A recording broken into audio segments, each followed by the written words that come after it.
This is a Specialty Coating Systems Spin Coater Model P6700 series. It's actually a 6708D. Requires 110 volts input, standard, and pulls about 8 amps. Does require both vacuum and air as a purge for the inside of the cabinet. The air purge has to be at least 2 pounds, usually a little bit higher, and I've got it set for about 3 right now. This screen here will not come on, even though the power switch on the back is on, unless that air pressure is present. Then the vacuum has to be available so that when you start the process, it'll check the vacuum, and if it doesn't see it, it won't allow the process to continue. Has multiple recipes consisting of up to 3 ramps and a cool down ramp. So we're here at recipe 1.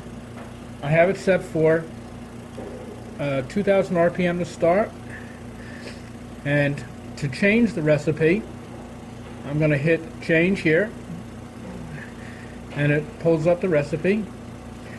And if you go down, you can see the different, there's an RPM, the ramp time that takes to get to that speed. So if you don't want it to just get to 2000, so for example here, instantly, you put a time in and it'll slowly build up depending on how long the time in seconds that you put in here. To change something, for instance, if I want to change the RPM, I would hit the plus key to bring this down. And these keys they respond a little bit slowly. It's indicative of this type of machine. So there's a delay, so just be aware of that.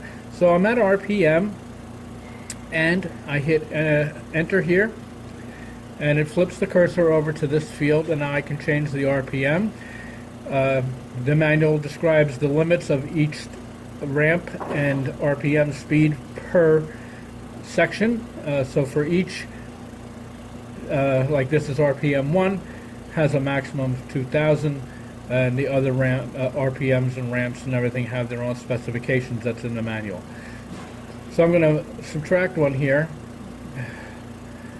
and you can see it went down to 199, but you can move the cursor over with these arrow keys to the particular digit, and I want to go down 1, so you can see there was a delay from me pressing and the 8 coming up, and then when you're done, and you can change all of the parameters the same way. I've got a 3-level program in here going from 2000 to 4000 to 8000. When you're done with it, just hit the enter key to get back over to this field, hit the change again, brings you back to the top. The MSG or message button here will bring you back to the default screen. And though it looks like it hasn't changed here, it actually has. When you start the process, which I'm going to do now, it will go to what I've set it for. So it's checking for vacuum. It found the vacuum present. As you can see, the chuck is spinning. And if you look back down here, it just went. It was doing 1899 as I programmed in, and now it's going to the 4000. It'll count down the seconds that I've programmed in, and now it goes to 8000, which is the maximum speed for this item.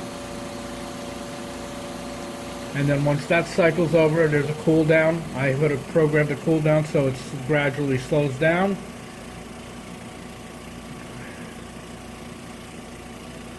And then it'll stop. And you can see the system has turned off, and it's waiting for you to start again if you so desire. Okay, here's your power input and your main power switch. Fuse. Here is your air input, and it says 5 psi max. So it does require the 2 psi minimum, so you want to make sure that you have that. And it is purging inside. You can hear it if you've got your ear close enough.